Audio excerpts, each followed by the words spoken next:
성도 여러분 안녕하세요. 7월 28일 365일 말씀과 함께 시간입니다.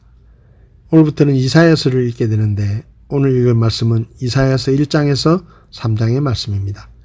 이사야서에 대해 잠시 살펴보면 이사야서는 이사야가 썼고 기록 연대는 주전 700년경으로 전해지고 있습니다.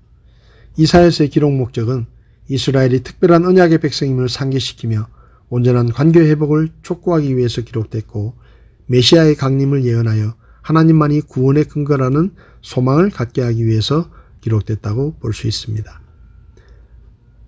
1장에서 이사야는 하나님의 백성인 유다가 왜 위기에 처해 있는지를 설명합니다. 그러면서 범죄한 유다 백성에게 임할 하나님의 심판과 회개하는 자, 곧 하나님 백성의 회복과 구원에 대한 예언을 기록합니다. 히스기야의 통치 중간 시기에 만연했던 유다의 죄악상에 대한 하나님의 탄식으로 시작됩니다.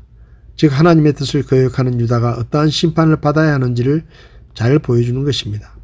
당시의 이스라엘은 이미 아시리아에 의해 멸망된 상태였고 유다도 바빌론의 침입을 받아 많은 사람이 포로로 잡혀갔으며 예루살렘만이 남아있는 비참한 상태였습니다.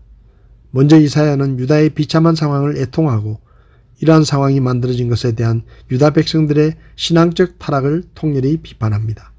그러나 그러한 상황에도 불구하고 유다를 사랑하시며 구원을 계획하시는 하나님의 놀라우신 은혜를 선포하며 회개를 촉구합니다.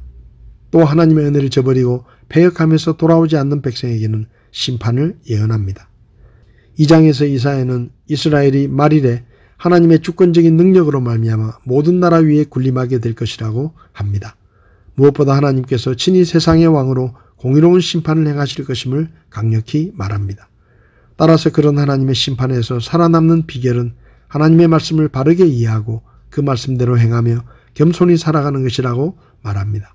그것은 하나님의 심판이 모든 우상과 우상 숭배자들, 특히 교만한 자들에게 임하여 그 모든 것들을 파괴시키기 때문입니다.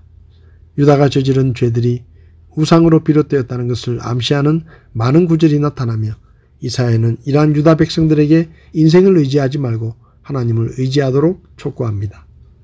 3장에서도 이사야는 타락한 유다 백성이 하나님의 심판을 당할 것이라고 경고합니다.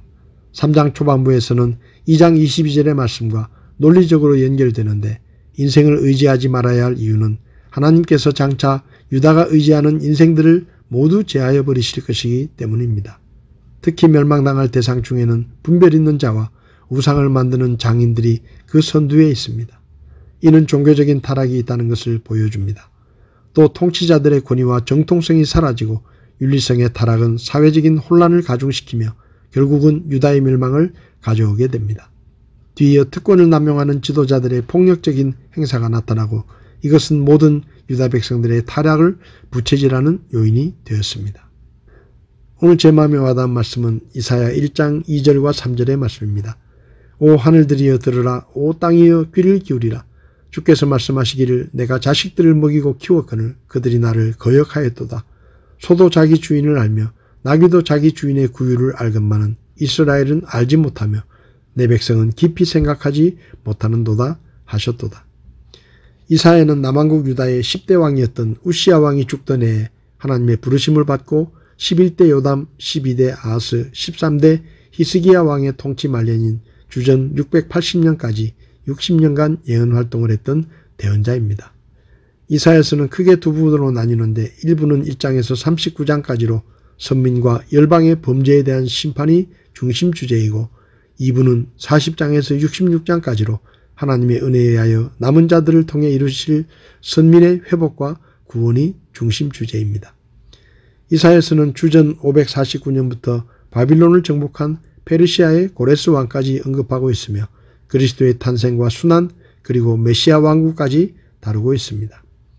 슬프게도 이사야서는 하늘과 땅을 배심원으로 삼고 피고인 이스라엘의 악행을 이사야를 통해 고발하시는 하나님의 탄식과 고발로 시작됩니다.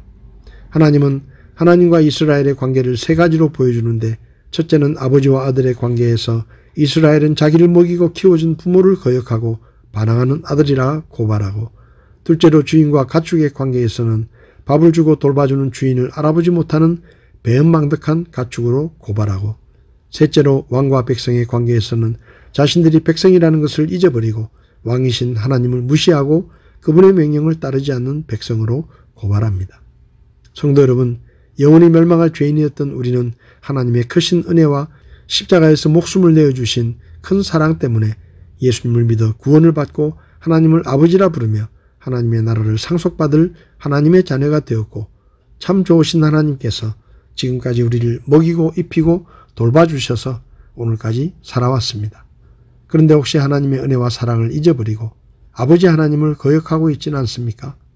선한 목자이신 하나님은 목숨까지 바쳐가며 우리를 살려주셨는데, 혹시 우리는 주인이신 하나님을 알아보지도 못하고 무시하며 엉뚱한 우상을 주인으로 믿고 섬기며 짐승만도 못한 어리석은 짓을 하고 있는 것은 아닙니까? 우리는 죄와 마귀의 백성이었는데 하나님께서 친히 우리를 그분의 백성으로 삼으시고 우리 왕이 되어주시고 우리를 지키시고 필요를 채워주시고 원수들과 싸우시며 보호해 주셨는데, 우리는 하나님이 왕이신 것을 잊어버리고 살고 있지 않습니까?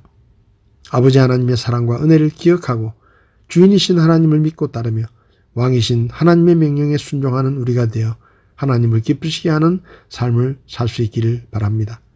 이사야에서 전반부에 나오는 이 하나님의 탄식을 통해 우리 자신의 모습을 돌아보고 하나님을 기쁘시게 하는 하나님의 백성다운 하나님의 자녀다운 삶을 사는 오늘 하루가 될 수 있기를 바랍니다. 7월 28일 365일 말씀과 함께 오늘도 함께 해주셔서 감사합니다.